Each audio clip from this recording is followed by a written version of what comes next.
Bonjour à tous, je crois que vous allez bien.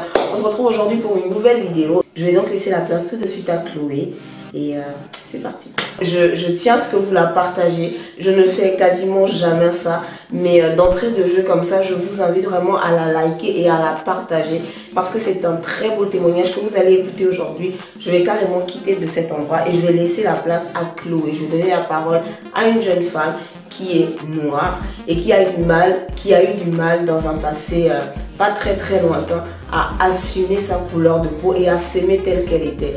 L'un des objectifs de cette chaîne, c'est vraiment de vous donner à vous, mesdames qui me regardez et qui avez la peau noire, davantage confiance en vous et de vous emmener à vous connaître et à être fiers, à vous donner des raisons d'être fiers de qui vous êtes.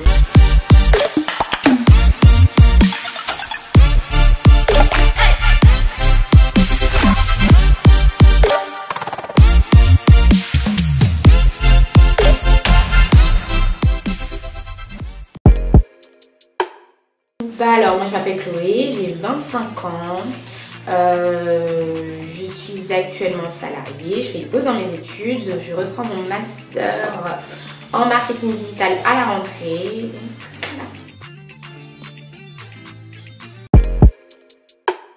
Voilà. Aujourd'hui je me décrirais comme une jeune femme qui se cherche encore, qui apprend à se découvrir, qui apprend à connaître ses forces, ses faiblesses, qui apprend à s'apprécier et à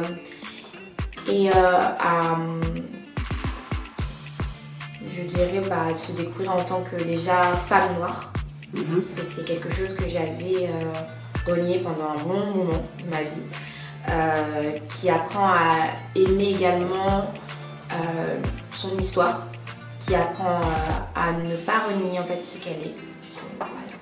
Alors,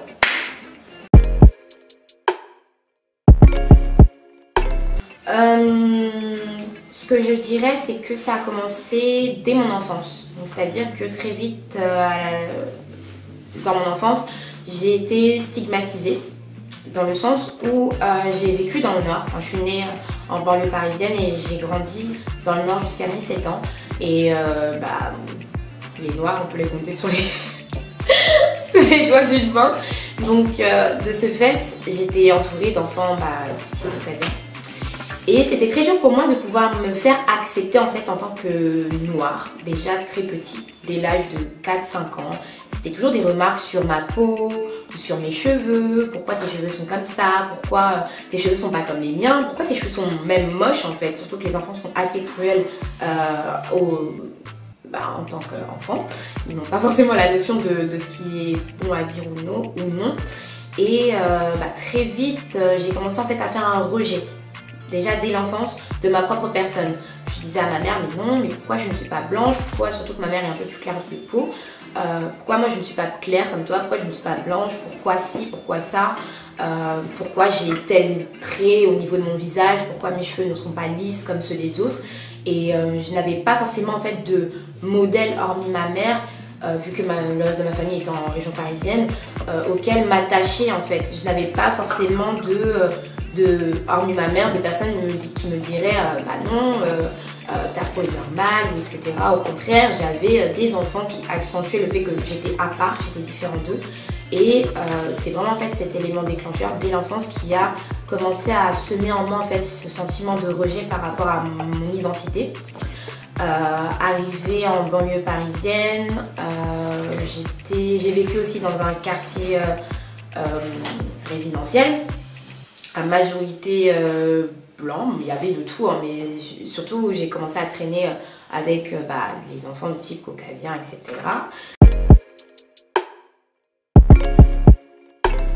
Oui. pourquoi? Parce que à l'époque, pour moi, la couleur blanche était celle qui était acceptée.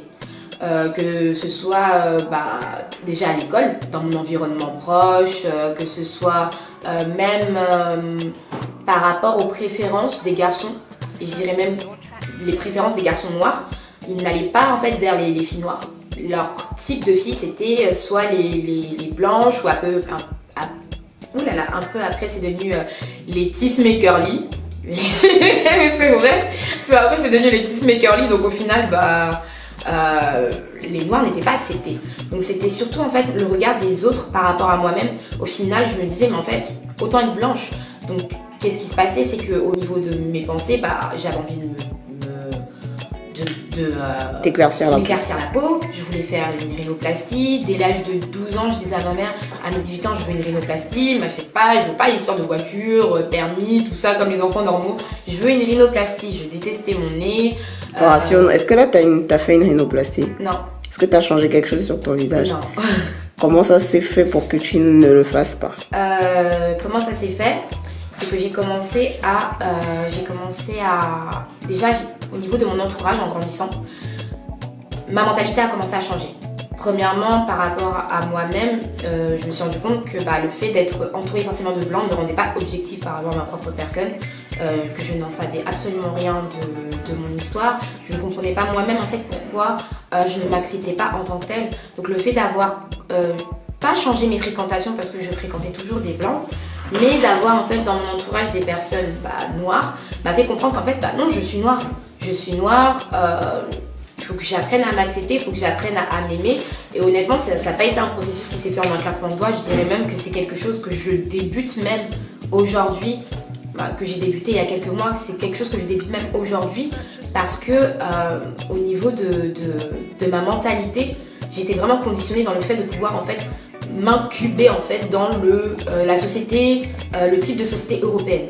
C'est-à-dire que soit, même en grandissant, en apprenant à être une femme noire, il fallait que j'ai toujours des tissages, même les tresses c'est venu très tardivement, il fallait que j'ai toujours au moins des perruques, des trucs comme ça, ou bien sinon mes cheveux, il fallait que ce soit absolument défrisé. Oui, au départ c'était pas mon choix personnel, c'était plutôt par rapport à ma mère, à savoir que l'excuse c'était quoi? De défriser mes cheveux parce que c'était plus facile pour me coiffer, que je pleurais beaucoup, que ma touffe de cheveux c'était compliqué. Et en grandissant, c'était une nécessité. Pour toi? Pour moi, c'était devenu une nécessité de pouvoir me défriser les cheveux parce que je me disais que non, je ne peux pas, dès que je voyais en fait un frisottis, dès que je voyais un cheveu crépus, je pétais les plombs. C'est-à-dire que déjà, c'était même dangereux par rapport à mon cuir chevelu. Parce que je pense qu'un défrisage, on doit les passer tous les 6 mois, je crois. Et moi, j'en faisais tous les 2 mois. Tous les 2 mois, je me défrisais les cheveux. Au final, j'avais des petites queues de rat là, comme ça, là, en vitamine. J'avais ça. Et pour moi, j'étais satisfaite parce que mes cheveux étaient lisses, parce que voilà, je ressemblais. Et même, j'étais même contente quand mes amis blancs me disaient, mais toi, de toute façon, t'as pas les cheveux comme les noirs, t'as les cheveux lisses, t'as les cheveux longs, etc. Même s'ils étaient sans vitamine, même s'ils étaient cassés. Pour moi, l'important, c'était qu'ils soient lisses et pas crépus. Alors, je suis d'origine congolaise et mon père a des origines portugaises. Et par rapport à mes origines, justement, je faisais vraiment une fixation sur mes origines portugaises.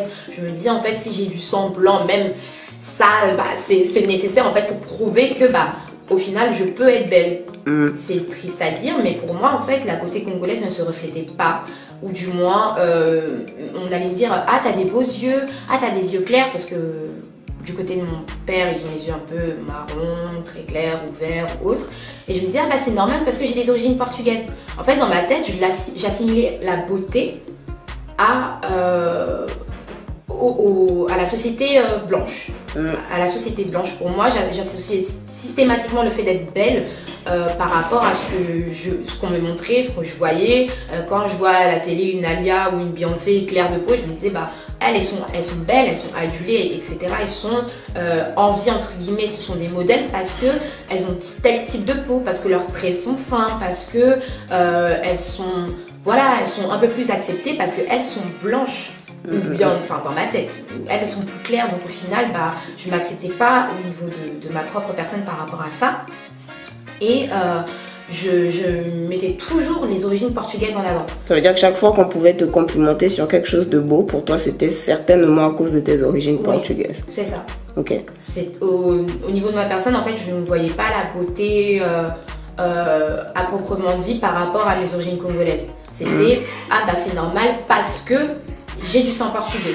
Je me suis même... Pour la petite anecdote, petite, j'étais tombée sur un film de Selena. Selena Quintanilla, une chanteuse mexicaine à 6 ans. Et dès 6-7 ans, en fait, j'ai commencé à apprendre l'espagnol parce que j'ai une facilité à apprendre les langues assez rapide. Et ma mère parlait aussi espagnol, donc du coup, en arrivant dans ma nouvelle ville, je disais aux gens, ah bah je suis congolaise, je suis portugaise et je suis mexicaine. Bon, faut pas me demander pourquoi les enfants ont cru à ce mensonge.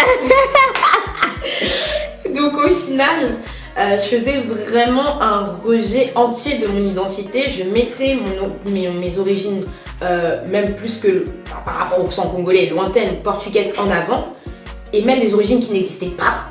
Tu te les masquais. Voilà, c'est ça. Pour pouvoir masquer le fait que ah bah si je suis belle, c'est parce que je suis ça. Ah bah si je suis intéressante, c'est parce que je suis ça. En fait, je faisais vraiment, en fait, pour moi, la couleur noire, c'était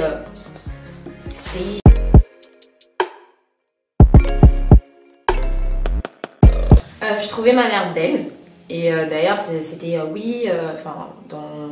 pour justifier mon envie de rhinoplastie, ma mère avait le trait assez fin, genre Michael Jackson après la chirurgie, et elle est claire de peau. Donc au final, je me disais, mais en fait, ma mère, elle est belle, ma mère est magnifique, elle a les traits fins, elle est claire. C'est-à-dire que ta mère est beaucoup plus claire de peau que toi? Oui, elle est pratiquement métisse, quoi, au niveau de la teinte, au niveau de l'incarnation. Elle est très claire, donc... Mais tu te rends compte que tu es très claire, Chloé, de peau? Mais à l'époque, je ne me voyais pas comme telle. Ok. À l'époque, je ne me voyais pas comme telle. Déjà, bon, à l'adolescence, mon teint avait un peu plus foncé. Je sais pas pourquoi d'ailleurs. Mais à l'adolescence, j'étais un peu plus foncée et je ne me voyais pas comme telle en fait. Pour moi, j'étais noire. C'est-à-dire même les photos, je ne m'appréciais pas en photo. Je ne souriais jamais sur les photos parce que c'était des remarques de ah on ne voit pas, on voit que ton visage, que ton sourire, des trucs bêtes comme ça. Enfin, ça fait mal. Et au final, je n'aimais pas être celle qui était en photo. En fait, je m'effaçais. Je ne voulais pas être celle qu'on mettait en avant parce que sinon ça allait faire des remarques sur mon visage ou bien sur mes traits ou bien même lorsque j'ai commencé à me mettre aux réseaux sociaux. L'âge où tout le monde a connu ça, on commence à changer au niveau du physique, etc. On veut se montrer, on veut montrer qu'on est jolie, on veut montrer qu'on est on peut être quelqu'un. Et c'était cache ton visage, on montre que ton corps. Okay. Des trucs comme ça. Donc au final, en fait, même en grandissant, j'avais toujours ces rappels dans ma tête me disant que, en fait, tu ne peux être que jolie au niveau de ton corps, même au niveau de ton visage, tu ne peux pas forcément être belle. Au niveau de ta couleur de peau, on sortait des trop noirs ou autres, ou bien au niveau des blancs, c'était ah mais de toute façon, t'es belle pour une noire, t'es claire. T'as eu ça, toi? Ouais. T'es belle pour une noire, ou bien t'es pas comme les noirs, t'as des beaux cheveux, même tu sens bon.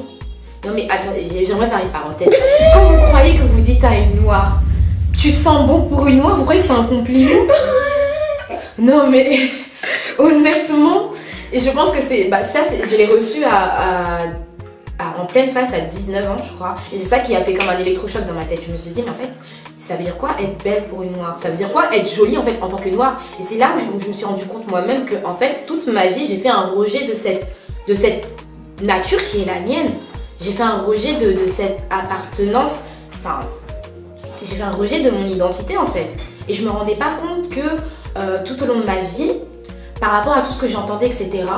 Et je veux vraiment appuyer dessus en fait en disant que oui mais non, au final ce genre de filles sont complexées, elles n'ont pas forcément eu d'appui ou bien de personnes dans leur entourage pour leur dire en fait ce n'est pas uniquement le fait d'entendre, c'est le fait de réaliser qui fait qu'on prend conscience de ce qu'on est et qu'on a envie de pouvoir changer.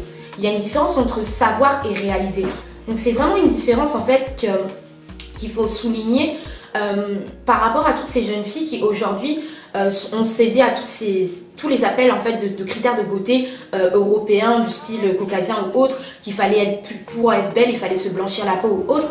Je ne suis pas dans la condamnation mais plutôt dans la compréhension en fait, parce qu'il faut savoir qu'il y a plusieurs facteurs qui sont passés par là, qui ont appuyé pour que aujourd'hui elles puissent se rendre compte que peut-être que je suis allée trop loin, peut-être que j'aurais pas dû m'éclaircir de la peau, surtout que quand on s'éclaircit la peau, il y a des retombées qui font que Au final, bah, on a des phalanges noires, ou bien il y a des membres qu'on va cacher, ou bien souvent elles vont prendre des photos, elles seront comme ça, etc. Au Voilà, final, simplement la peau qui est devenue trop fragile. c'est ça. Et au final, elles-mêmes seront mal à l'aise par rapport à ça et feront un rejet par rapport à leurs actions. Et au final, se cacheront en fait. Au final, c'est soit, bah, il y a deux types de personnes. Celles qui sont fières de pouvoir revendiquer le fait que, bah voilà, elles sont claires et maintenant qu'elles tapent le score. Soit, il y a celles qui vont... il y a celles qui vont se dire, ah ben non, je suis allée trop loin, et au final vont se cacher. Et ça va accumuler en fait le fait de, premièrement, qu'il y ait un rejet par rapport à sa personne. Deuxièmement, une forme de culpabilité par rapport aux actions posées. Donc au final, elles ne se sentiront à l'aise nulle part.